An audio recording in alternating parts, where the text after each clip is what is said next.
Entonces, no, ustedes no son las más atrasadas, hay gente más atrasada. Y les sirve de consuelo, ¿verdad? Cada grupo va a ir a su tiempo, entonces cada grupo va a tener temas diferentes también en su parcial, ¿sí? De acuerdo a hasta qué punto lleguemos el desarrollo. Entonces, nosotros la última clase que desarrollamos, nosotros hablamos todo lo que era meiosis, ¿sí?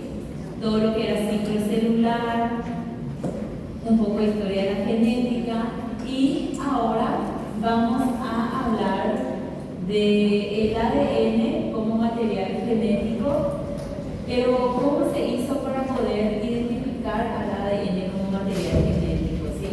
Entonces, vamos a hablar de algunos experimentos clásicos que se utilizaron para identificar el ADN y creo que eso es todo lo que vamos a hacer hoy. Vamos a ver hasta dónde podemos llegar. Si podemos hablar un poco de leyes de Mendel, también vamos a hacer eso. Entonces, para conocer la estructura del DNA, así como nosotros solemos estudiar en los libros, se tuvo que haber pasado por varias etapas investigativas y varios científicos tuvieron que hacer sus aportes al conocimiento de la estructura y también de la composición química del ADN, ¿sí? E incluso antes ni siquiera se sabía quién era el material genético, o sea, sabían que había algo que se heredaba, pero no se sabía cuál era la molécula. Entonces, para poder llegar a decir que era el ADN, tuvieron que pasar varios acontecimientos. Entre ellos, por ejemplo, está el experimento de Mitchell. Él lo que hizo fue utilizar técnicas de tinción y observó que el núcleo se teñía intensamente con algunos colorantes que tenían afinidad con compuestos ácidos, ¿sí? Que es lo mismo que ustedes vieron en histología, ¿verdad? Las tinciones. Entonces, otra cosa que también dijo él fue que justamente, además, el núcleo va a contener una sustancia ligeramente ácida y con alto contenido en fósforo, es lo único que se sabía, y que también tenía proteínas y DNA. Eso era lo único que podían decir del núcleo. Después de eso vinieron otros investigadores, como por ejemplo Albert Koster, que lo que hizo fue determinar que el ADN tenía 4 bases nitrogenadas, que tenía adenina, timina, citosina y guanina. Y después de este investigador también vino otro investigador que lo que hizo es demostrar que el DNA va a consistir en un gran número de unidades repetidas y ligadas denominadas nucleótidos, ¿sí? Y que cada una de ellas contiene un azúcar, un fosfato y una base nitrogenada. Y también vino otro investigador que fue Charla, que lo que él hizo fue medir la cantidad de compuestos nitrogenados del ADN, o sea, medir la cantidad de adenina, timina, citosina y guanina. Y encontró que la cantidad de adenina era igual a la cantidad de timina y la cantidad de citosina era igual a la cantidad de guanina. Esa era la única información que se tenía, o sea, propiedades químicas de una molécula que se llamaba ADN y que estaba en el núcleo con algunas proteínas y que tenía un carácter ligeramente ácido. Eso era lo único que se sabía. Ahora, ¿cómo estaba estructurada? Todavía no se sabía, la estructura tridimensional, porque también se sabía una cosa, que tenía nucleótidos repetidos y nada más. Y a principios del siglo XX, el tema principal de investigación era justamente cuál era la molécula que almacenaba la información genética, ¿sí? Y para eso, algunos investigadores tuvieron que hacerse algunas preguntas en concreto. Y la pregunta que se hicieron estos investigadores, que son Hershey y Chase, fue: ¿qué parte del fago? Porque en esa época tenían cierto conocimiento, utilizaban mucho en los experimentos a bacterias que se llamaban fagos, y también estaban trabajando con los virus que infectaban a los fagos, que eran los bacteriófagos, ¿sí? Entonces, En este caso se hicieron unas preguntas que eran justamente qué parte del fago, del DNA o la proteína, actúa como material genético y es transmitido a la progenie del fago. Cuando les hablo del fago estoy hablando de bacteriófago, ¿sí? Del virus.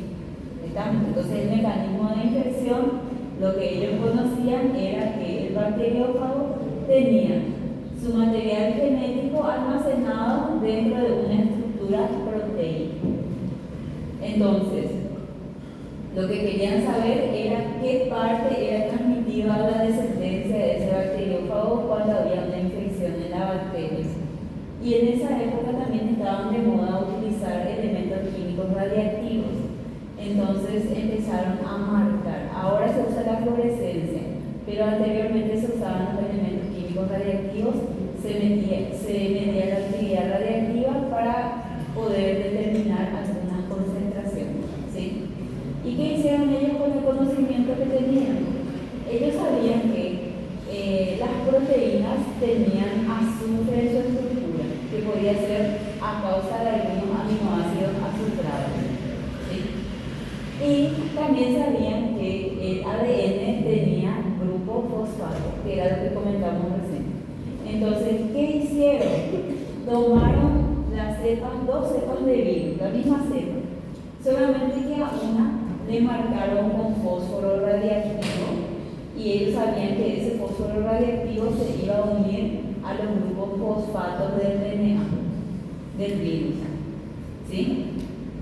Y también marcaron la otra cepa del virus con azufre radiactivo que se iba a unir a los aminoácidos que formaban a la proteína, la cápside de este virus, ¿sí? Y lo que hicieron fue inducir que estas dos cepas de virus marcadas de forma diferente infecten cultivos bacterianos, ¿sí? Y después de tener ya al cultivo bacteriano infectado, se tomaban las muestras, se colocaban en tubos de ensayos y se centrifugaban. ¿Para qué? Para que se separen por su peso las proteínas y el material genético. Y se medía la actividad radiactiva en el sobrenadante y también en el precipitante, ¿sí? Entonces, el primer tubo que viene justamente desmarcado con fósforo 32, ya en el sedimento se encontraba justamente al fósforo radiactivo unido al ADN. En el otro tubo se encontraba en el sobrenadante al azufre radiactivo y al medir la radiactividad de las muestras se pudo observar y concluir lo siguiente, que el DNA era el material genético de los bacteriófagos y no la proteína. ¿Por qué? La concentración nos va a dar por radiactividad, por la concentración, ¿sí?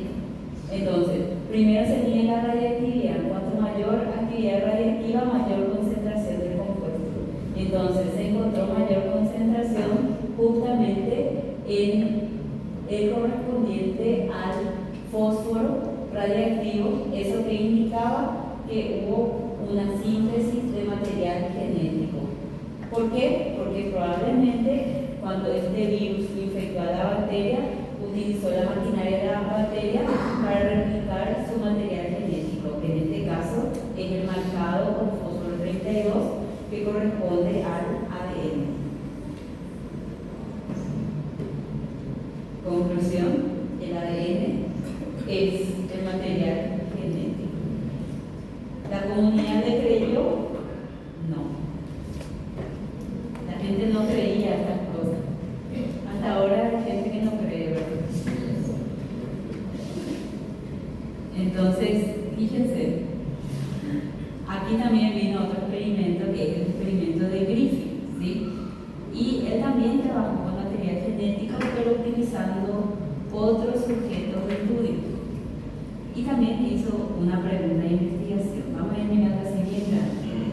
Entonces, él se hizo una pregunta en la cual dice: si un extracto de bacterias puede transformar genéticamente a células vivas, ¿sí? Porque ya con el experimento anterior sabíamos que el material genético contenía la información, pero si esa información era capaz de transformar algo, ¿sí? Entonces, ¿en qué se fundamentaban? Ellos tenían un conocimiento que justamente las bacterias algunas veces desarrollaban resistencia en ambientes que eran adversos, porque justamente podían, como se dice, conjugar su información con otras bacterias. Entonces eso es lo que querían demostrar. Y diseñó su experimento, ¿verdad? Hizo 4 Erlenmeyer diferentes, 4 tubos diferentes. Una misma bacteria, solamente que teníamos una bacteria virulenta y una bacteria no virulenta. Ellos tenían un conocimiento que era que las bacterias virulentas generalmente en condiciones adversas suelen quedar en un estado de reposo y que también podían inducir, eso es lo que ellos creían, que podían inducir el cambio de bacterias no virulentas, ¿sí? ¿Estamos? Por la conjugación de su material genético con el de las bacterias no virulentas. Y eso es lo que ellos quisieron demostrar aquí, que también el material genético va a tener un principio que se va a llamar principio transformante, ¿sí?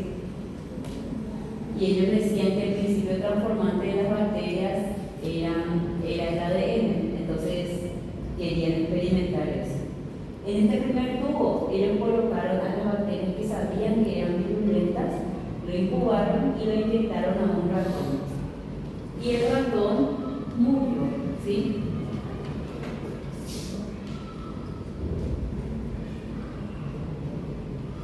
En el segundo tubo tenían bacterias, pero esta cepa era no virulenta, no causaba la enfermedad, no causaba mortalidad. Le inyectaron al ratón, el ratón sobrevivió. Perfecto. Tercer tubo.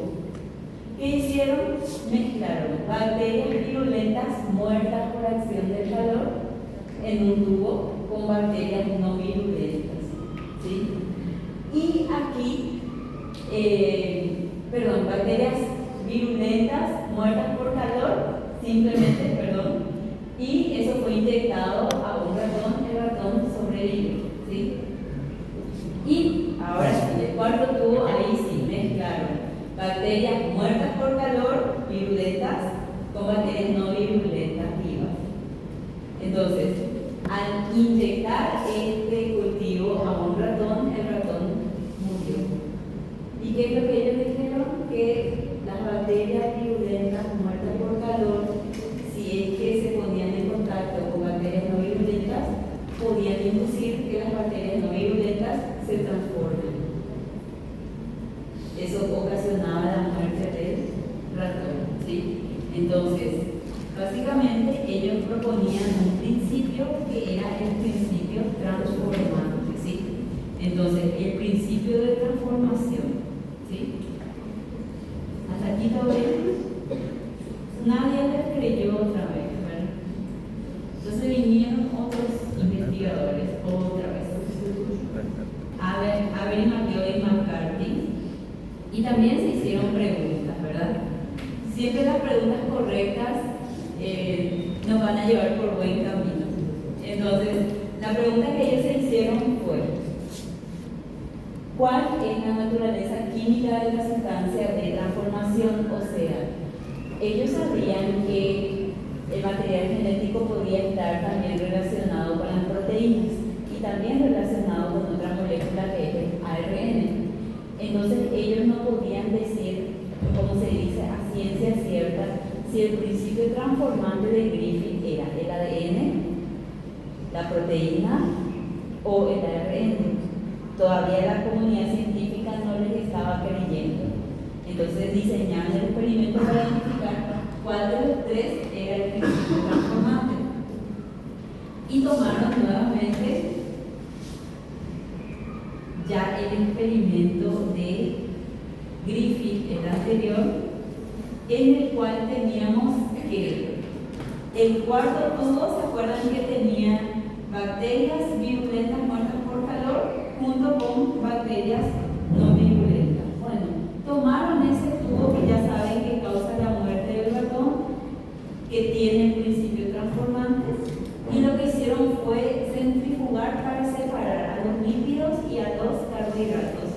y dejar solamente en el tubo A proteínas, DNA y ARN. Y como son tres objetos de estudio diferentes, entonces prepararon tres tubos para tres experimentos para hacer el descarte, ¿sí? Entonces, fíjense, tres tubos. Al primer tubo le agregaron unas enzimas que son las proteasas. ¿Qué hacen las proteasas? Ellos sabían que rompen a las proteínas. Entonces, este tubo quedaba solamente con ADN y con ARN. Entonces, ¿qué pasa? Al hacer el experimento de mezclar virulentas con no virulentas, entonces ellos observaban que sí había una transformación de cepa no virulenta a cepa virulenta. Entonces, aquí estaba presente el principio de transformación. ¿Quién podía ser? ADN o ARN. Y vamos a descartar. Proteína ya no. Vamos a hacer un segundo tubo. En este segundo tubo se agregó RNasa. ¿Qué va a romper? RNA. Entonces, también aquí se observó que hubo una transformación de las cepas no virulentas a virulentas. Aquí está el principio de transformación. ¿Quién podía ser? Podía ser ADN o proteína. Pero en el primer tubo ya descartamos a las proteínas. Entonces aquí, en la segunda oportunidad, podemos decir probablemente el principio de transformación es el ADN. Y vamos a asegurarnos a través de eso y hacemos un tercer tubo. En el tercer tubo se colocó DNasa, que rompe DNA. ¿Qué pasó en este tubo? En este tubo nosotros no tuvimos transformación. Entonces, ¿qué es lo que nos hace pensar? Que la DNasa rompió el DNA. O sea, se rompió el principio transformante.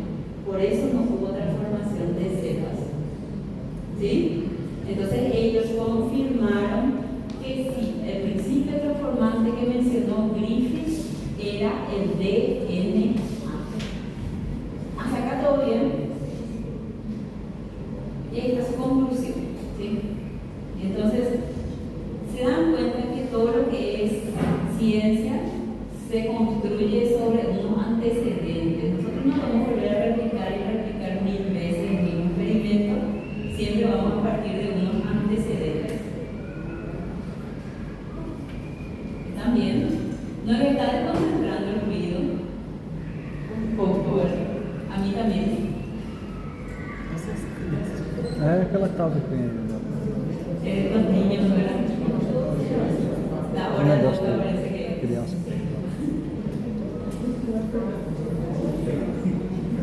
Bueno, entonces, conceptos clave.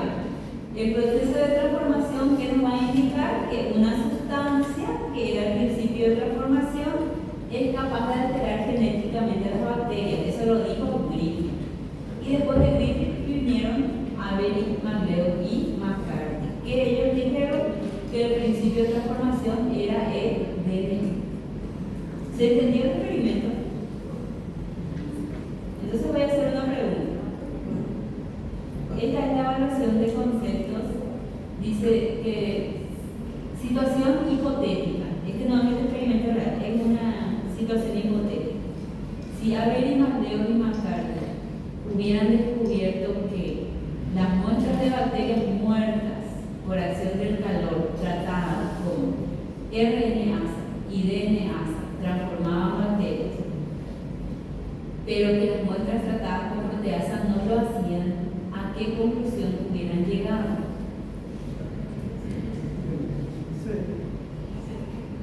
La opción C. Las proteínas son el material genético. Esta es una situación hipotética, no es la realidad absoluta, no es la verdad absoluta, ¿sí? Bueno, súper bien.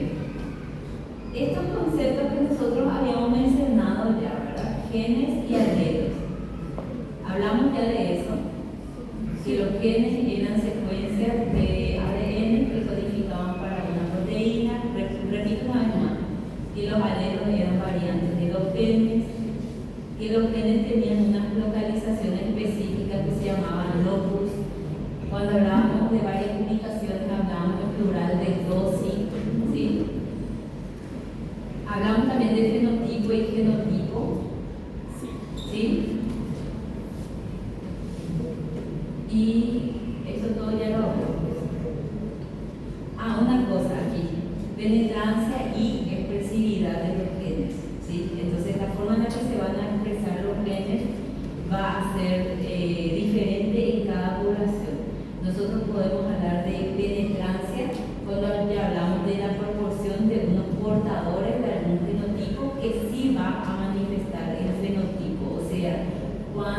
qué cantidad de alelos hay en una población. Por ejemplo, una enfermedad está relacionada a alelos recesivos. Entonces, ¿en qué cantidad está distribuida el alelo recesivo en una población? ¿Sí? Y también tenemos otro concepto que es el de la expresividad. Y esto va a estar relacionado con la intensidad o la forma en la que se va a manifestar la característica. ¿Sí? ¿Y de qué va a depender? Va a depender de otros genes, también de la edad, también del sexo y también del ambiente de las personas. ¿Sí?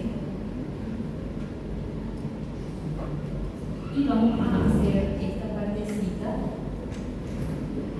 que nosotros habíamos mencionado en Historia de la Genética a Mendel, que era un sacerdote que empezó a utilizar como objeto de estudio a las plantas de guisantes, ¿sí?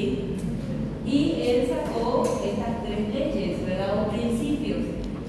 Primero, la ley o el principio de uniformidad, ¿sí?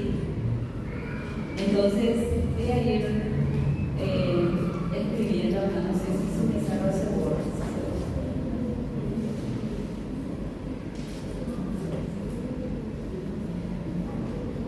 Vamos a ir escribiendo. La primera ley es la ley de la uniformidad, que dice que dos individuos de raza pura, si es que son mezclados, si hacemos una cruza, van a tener una descendencia 100% uniforme en características. En este caso, nosotros esas características externas que conocemos como fenotipo, ¿verdad?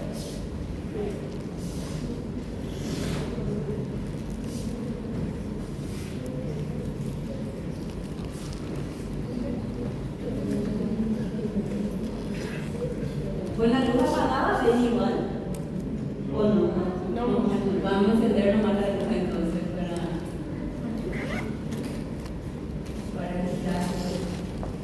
para explicar. Primero voy a comenzar con plantas y vamos a terminar la clase con grupos sanguíneos, ¿sí? Entonces,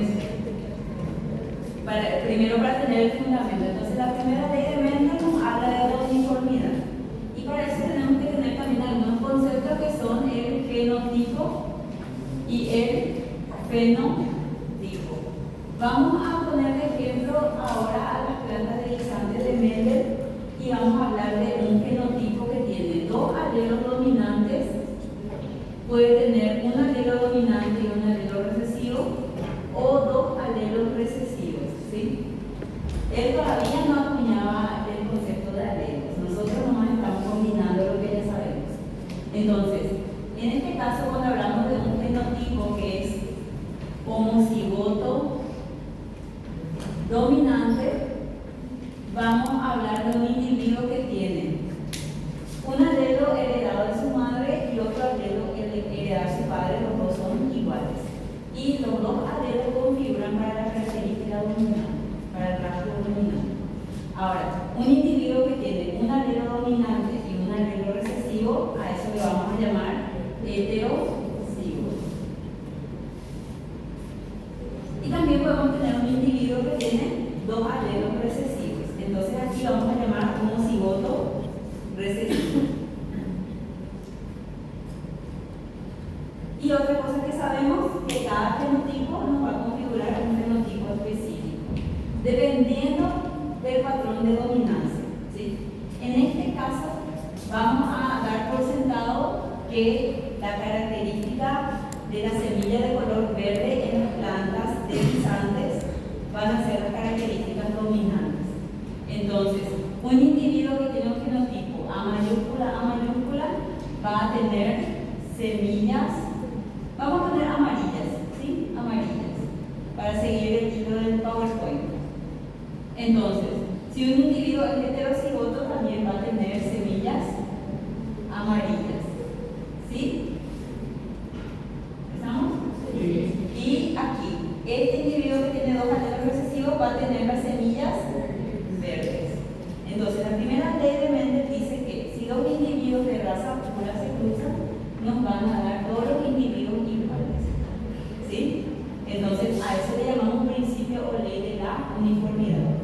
Entonces, si acá tenemos un individuo homocigoto dominante, una línea pura de plantas con semillas amarillas, y aquí vamos a tener un individuo, una línea pura de plantas con semillas verdes.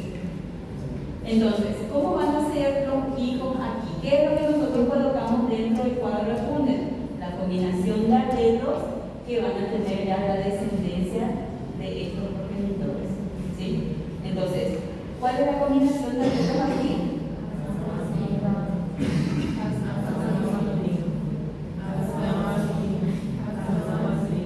Uniforme. Primer principio, primera ley de Mendel, ley de la uniformidad. Si se cruzan dos razas puras, ¿verdad? Dos individuos puros, entonces toda la progenie va a tener uno el mismo fenotipo. Mendel no sabía eso, él lo que leía era el color de las plantas. Entonces, ¿qué color van a ser todas estas plantas?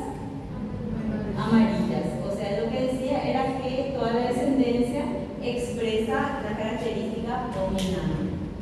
Por eso es que para que pueda desarrollar Mendel sus leyes, sirvió mucho su trabajo de observación y también su trabajo de contar. Las matemáticas fueron importantes, porque una vez que ya tenía un padrón de proporciones, ya también podía predecir las probabilidades. ¿Sí? Hasta acá estamos bien. Estamos mostrando solo la distribución de una característica, o sea, hablamos solamente de un gen. Ahora, tenemos la segunda ley. ¿Qué nos dice la segunda ley de segregación? Nos dice que cada versión de un gen, o sea, cada alelo, se va a poder distribuir o separar de forma independiente en las cromátidas que van a formar los gametos. Eran los ejemplos que dimos la semana pasada, ¿verdad? De sabe matemática, buena persona, ¿se acuerdan? Entonces, podemos decir que los alelos tienen iguales probabilidades de ser heredados. Eso es lo que decía Mendel. No como alelos, sino como características, como variantes. Entonces, lo que decía era que cada versión, o cada, esto ya es muy moderno, ¿verdad? Cada característica tiene una misma probabilidad de ser heredada, ¿sí? Y es lo que nosotros colocamos aquí. Nosotros estamos poniendo las probabilidades de ser heredados estos alelos, ¿sí? ¿Qué es lo que nosotros representamos acá? Los gametos. ¿Qué es lo que nosotros representamos dentro del cuadro de Funes? Los cigotos, ¿sí? Y la tercera ley. La tercera ley ya nos va a hablar del estudio de dos características diferentes, o sea, dos genes diferentes ya. Es lo que se suele escribir en el ensino medio, pone por ejemplo característica A mayúscula, A minúscula, B mayúscula, B minúscula. Gen para una característica, gen para otra característica, ¿sí? Nosotros ya no vamos a hacer este tipo de ejercicio porque es muy tedioso.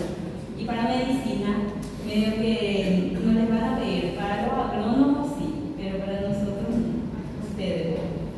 Entonces, más o menos así quedan para que sepan nomás cómo quedan las tablas y las distribuciones ya cuando hablamos, por ejemplo, de dos características. ¿Qué características acá están haciendo y dibujando?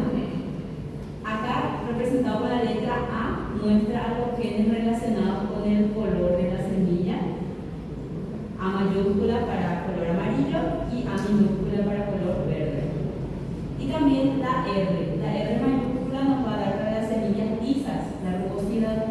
Y la R minúscula, justamente semillas rugosas. ¿Sí? Acá, por ejemplo, la combinación A minúscula con R minúscula nos va a dar el carácter recesivo, los dos caracteres recesivos. Semillas verdes y semillas rugosas. ¿Sí? Todo va a tener proporciones. ¿Hasta aquí todo bien?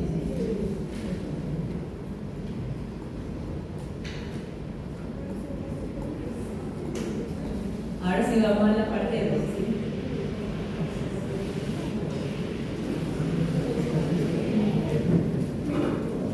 Este slide todavía no lo tienen, ¿sí?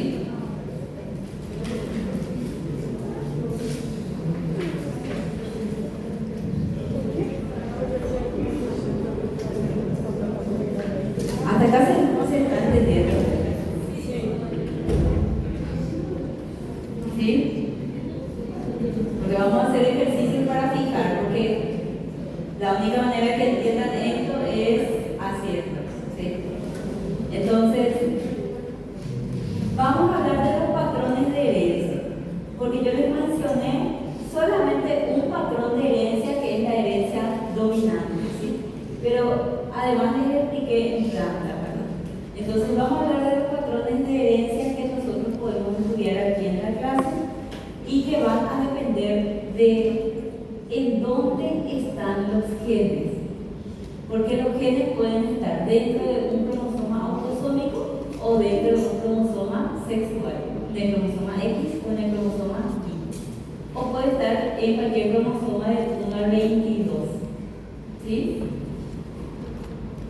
Y también la característica expresada puede ser dominante o recesiva. Entonces, la herencia de las características va a depender de muchas cosas. Como pudieron ver, la variabilidad puede depender por de la distribución de los genes alelos en los gametos durante la meiosis, pero también puede depender de la ubicación de los genes, en qué tipo de cromosomas, si están en cromosomas autosómicos o cromosomas sexuales. ¿Sí? Y también si es que están los genes dentro del plásmido de la mitocondria. Otro patrón de herencia también es el mitocondrial. ¿Sí? Entonces, podemos hablar de patrones de herencia a nivel nuclear, cromosomas que están dentro del núcleo, los autosomas y cromosomas sexuales. Podemos hablar de patrones de herencia mitocondriales relacionados con el DNA mitocondrial que se va a heredar en la vía materna. Entonces, esto también va a ser un patrón de diferencia en los árboles genealógicos porque vamos a ver que las mujeres le van a pasar la enfermedad a todos sus hijos. ¿Sí? Y suelen ser enfermedades relacionadas con trastorno del metabolismo de carbohidratos. ¿Sí? Y otra cosa también, que algunas veces para que se exprese una característica o un fenotipo, va a depender ese fenotipo de muchos genes, de la interacción de muchos genes, como por ejemplo la estatura, la altura de las personas, o también rasgos que van a ser muy variables y que se ven en matices, pigmentación de ojos, pigmentación de la piel, ¿sí? Es concentración de hormonas, ¿sí? Entonces eso va a depender de varios genes. ¿Por qué? Porque el fenotipo se va a expresar algunas veces a consecuencia de toda la fisiología. Y toda la fisiología va a depender de diferentes órganos. ¿Sí? Y todos los órganos tienen diferentes células y diferentes fabricaciones de proteínas. Entonces, cuando hablamos de un fenotipo que depende de varios pares de genes, vamos a hablar de herencia poligénica. Y es lo que ustedes estaban estudiando como variables, por ejemplo, en la demografía bioestadística. Son los que van a seguir este patrón de la curva normal. ¿Sí? Esto es más fácil de estudiar a nivel de poblaciones. Ustedes en quinto semestre tienen epidemiología otra vez. Entonces, más para estudios epidemiológicos sirve esto. Otra cosa también que tenemos que tener en cuenta, que el patrón de dominancia puede ser autosómico, puede ser ligado al cromosoma X y puede ser también dominante, recesivo, pero también puede ser completa, incompleta o codominante, ¿sí? Y de eso vamos a hacer los ejercicios hoy. Miren aquí, para repetir una vez más, la herencia entonces puede ser mitocondrial, ya dijimos. En este caso, el que está a nivel nuclear, autosómica o ligada al sexo. En autosómica podemos tener una dominancia completa, ¿sí? Ejemplo de eso, por ejemplo, el grupo RH, ¿sí? Factor RH. Ahora, en el caso de la codominancia, podemos tener que los dos alelos, cuando una persona tiene los dos alelos, se expresan dos características a la vez. Por ejemplo, la gente que tiene grupo sanguíneo A, B, ¿sí? Y la dominancia intermedia es poco común. Puede estar relacionada también con concentraciones de hormonas, pero es poco estudiada, ¿sí? Es más visible en las plantas. Ahora, tenemos aquí una herencia ligada al sexo, que si el gen está alojado en el cromosoma X o en el cromosoma Y va a ser diferente, ¿sí? El patrón de herencia de la distribución y también el factor de expresión. Entonces, repito una vez más el concepto de dominancia completa. Cuando hablamos de dominancia completa, nosotros vamos a tener que el fenotipo del heterocigota va a ser igual al homocigota dominante, como miramos acá en las plantas, ¿sí? Ahora, en el caso de la dominancia incompleta, se va a expresar una característica que va a ser intermedia en el heterocigoto. Es mucho más fácil visualizar cuando vemos, por ejemplo, las plantas, las flores, ¿sí? ¿Por qué? Porque hay plantas que, por ejemplo, los progenitores son flores rojas y flores blancas, y la descendencia son flores rosadas. ¿Entienden? Esa es una característica intermedia, una mezcla. Ahora, en el caso de codominancia también se puede ver en las plantas, y son las plantas que parece que alguien agarró y pintó por partes, ¿verdad? Coloreó por partes, que son, por ejemplo, rojo y blanco, ¿sí? Conocen esas plantas, ¿verdad? Son muy comunes en los jardines. Podemos tener también el caso de unas gallinas que son, no me acuerdo el nombre ahora, pero tienen gris y blanco, ¿sí? Parece un diseño. Ese era. Sí, ¿cómo se llama? Ese no existe acá en español. No, o sea, el nombre, tiene otro nombre. Bueno, entonces, fíjense, la codominancia o la podemos ver en plantas, la podemos ver en animales, pero también en grupos sanguíneos. Y ahora nosotros vamos a practicar un ejercicio de grupos sanguíneos que seguro van a caer en el examen parcial, primer parcial, ¿sí? Estos ejercitarios no valen puntos, pero tienen que practicar acá en clase para poder entender, ¿sí? Entonces, un ejemplo de codominancia en los seres humanos es la característica del grupo sanguíneo que se clasifica con el sistema ABO, ¿sí? Y fíjense aquí, esto que estamos viendo aquí son las glicoproteínas que se expresan en los eritrocitos, ¿sí?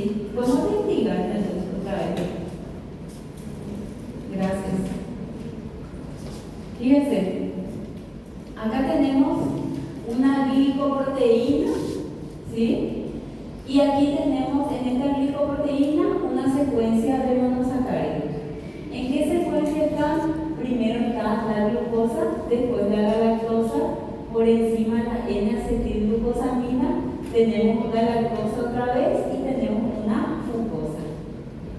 Esta glicoproteína se va a expresar en el glicocalis de las personas que tienen grupo sanguíneo O. ¿Estamos? Ahora, aquí, esta otra glicoproteína, a la misma secuencia de O, le agregamos un miserable monosacárido diferente, que es la N-acetilgalactosamina. Y eso va a determinar el glicocalis de las personas que tienen grupo sanguíneo A. Y aquí tenemos otra glicoproteína. Trocamos la N-acetilgalactosamina por galactosa. Esa es la diferencia del glicocalis de la gente que tiene grupo sanguíneo O, grupo sanguíneo A, grupo sanguíneo B. Y el que tiene grupo sanguíneo AB tiene las dos glicoproteínas en su superficie, ¿sí? Un miserable monosacárido. ¿Por qué te digo eso? Porque la gente que tiene grupo sanguíneo O no puede recibir ni de A ni de B. ¿Por qué? Por culpa de ese monosacárido que está allá arriba. O sea que los carbohidratos son como los fosfoqueiros del cuerpo. Ellos van a dar interacciones y también reconocimiento entre las células.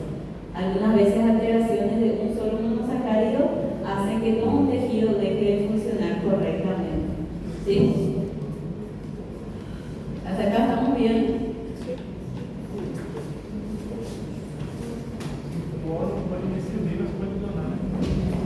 Sí, y ahora vamos a ver por qué. Miren. ¿Cómo?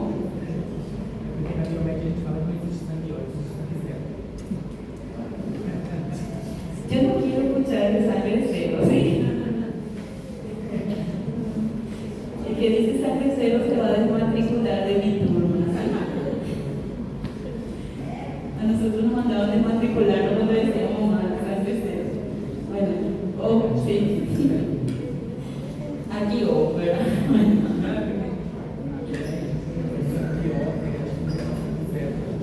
Ah,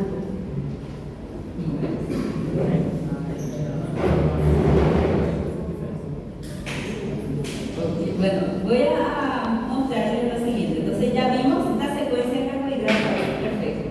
Ahora, acá está el eritrocito que corresponde a una persona con grupo sanguíneo A. ¿Y qué nosotros sabemos? Que en su glicocáliz tenemos una glicoproteína que va a corresponder al antígeno A, ¿sí? Y este eritrocito se puede producir en el plasma sanguíneo unos anticuerpos que van a ser anti-B. Entonces, en el caso de que esta persona que tiene el grupo sanguíneo A reciba sangre del grupo B, va a empezar los anticuerpos a atacarle al antígeno B extraño y va a empezar la lisis de esas células, ¿sí? Ahora, la persona que tiene el grupo sanguíneo B va a expresar en su glicocáliz un antígeno B y va a tener anticuerpos en plasma sanguíneo que van a ser anti-A. La misma cosa, ¿verdad? Si recibe sangre del grupo A, también va a ocurrir una crisis. Ahora, la persona que tiene el grupo sanguíneo AB va a tener los dos antígenos, el anti-A y el anti-B. Y no va a producir ninguno de los anticuerpos. Entonces puede recibir de A, puede recibir de B, ¿sí? Y también, aquí tenemos el grupo sanguíneo O. El grupo sanguíneo O no va a expresar ningún antígeno, ¿sí? Porque lo que va a determinar el antígeno va a ser el último carbohidrato. Y acá se va a producir anticuerpos anti-A y anti-B. No puede recibir ni de A ni de B, ¿sí? Bueno, entonces, por eso es que se dice que el grupo O, ¿verdad?, puede donar a los demás grupos, pero no puede recibir de ninguno, ¿sí? Y genéticamente, ¿cómo es que nosotros determinamos que una persona tenga el grupo A, el grupo B, el grupo O? ¿Por qué nos parecemos también en grupos familiares, de grupos sanguíneos de nuestra familia? Porque justamente la información para expresar esas glicoproteínas en forma de antígenos en el glicocáliz viene de los alelos, de los genes alelos. Entonces, una persona que tiene el grupo sanguíneo O va a tener sí o sí dos alelos que van a ser los alelos que se representan así como I, superíndice O, ¿sí? ¿Y qué ocurre aquí? Allá pueden ver que la gente que tiene el grupo sanguíneo A puede tener dos alelos A, pero también puede tener un alelo A y un alelo O, y la persona va a seguir teniendo el grupo sanguíneo A, ¿sí? Entonces, ¿qué podemos decir mirando eso? Que el alelo A es dominante sobre el alelo O. ¿Está? Para el grupo B también puede tener dos alelos B y la persona tener el grupo sanguíneo B. Y también puede tener un alelo B y un alelo O y la persona sigue teniendo el grupo sanguíneo B. También podemos decir que el alelo B es dominante sobre el alelo O. ¿Estamos? Y acá tenemos una persona que tiene el grupo sanguíneo AB, tiene un alelo A y un alelo B, nada más. O sea que las dos características, el alelo A y el alelo B, los dos son igual de dominantes. A ese rasgo, a ese patrón de herencia se le llama codominancia. Se expresan las dos características a la vez. ¿Sí? ¿Hasta aquí estamos bien? Bueno, quiten una foto de esto para tener, porque con este vamos a trabajar ahora. Vamos a hacer un ejercicio resuelto. Yo les dejé como unos 10 o 11 ejercicios de esto para practicar para el examen, porque probablemente va a caer. Pero vamos a hacer por lo menos 2 o 3 de práctica. Yo creo que vamos a tener un buen tiempo para hacer esto. Entonces, vamos a hacer por lo menos 3, o si no hay tiempo para hacer 4, hacemos 4. ¿Sí? ¿Hacemos el cuaderno? Sí, pero vamos a hacer primero.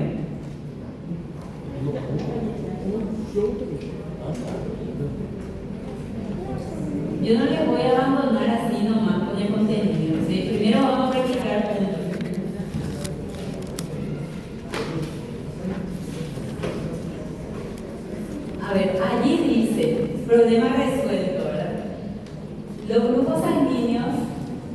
especie humana están determinados por 3 genes alelos.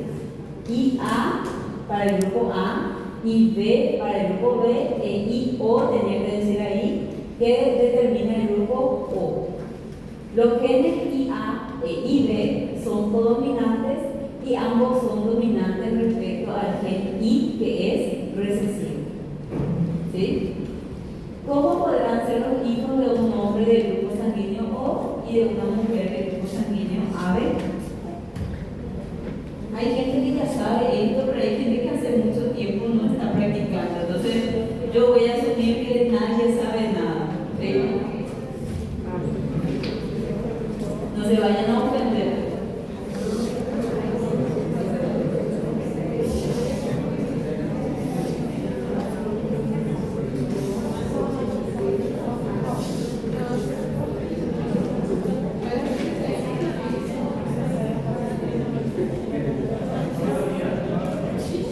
A ver, primer paso.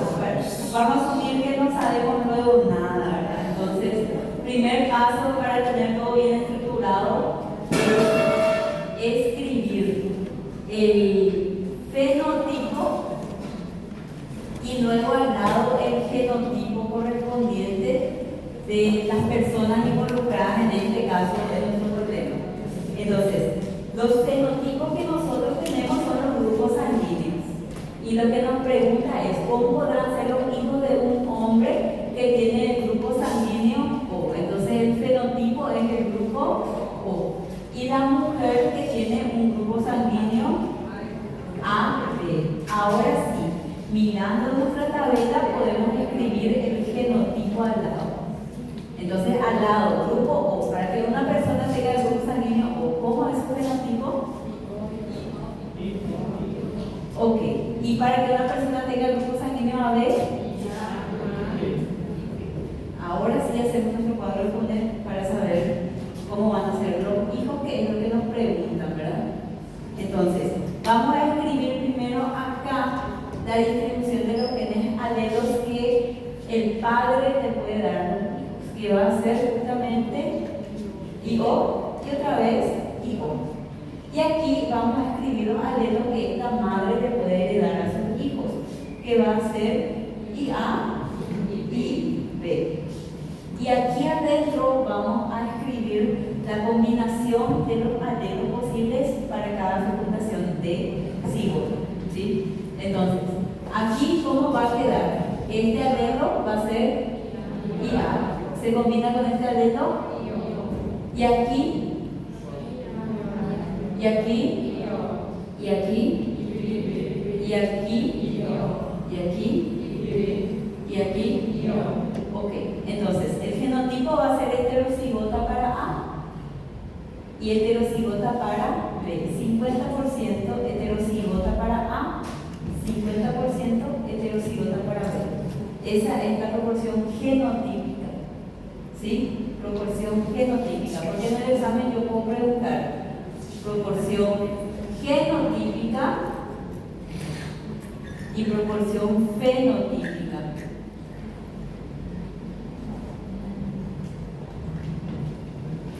¿Sí?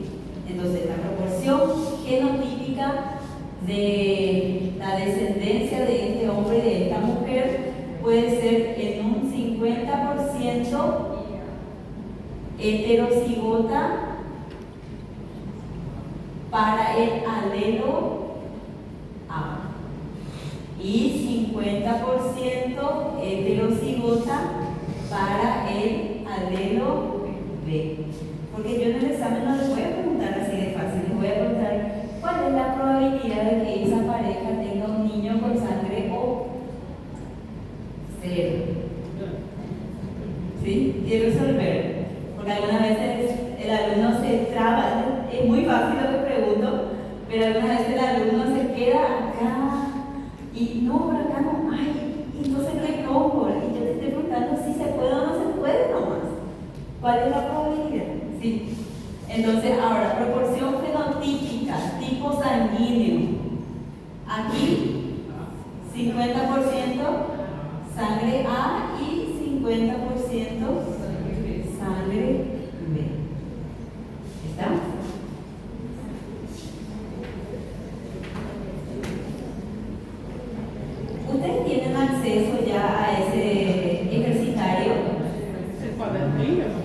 Tá sem internet também, né? Professora, acho que é a internet. Bueno, voy a colocar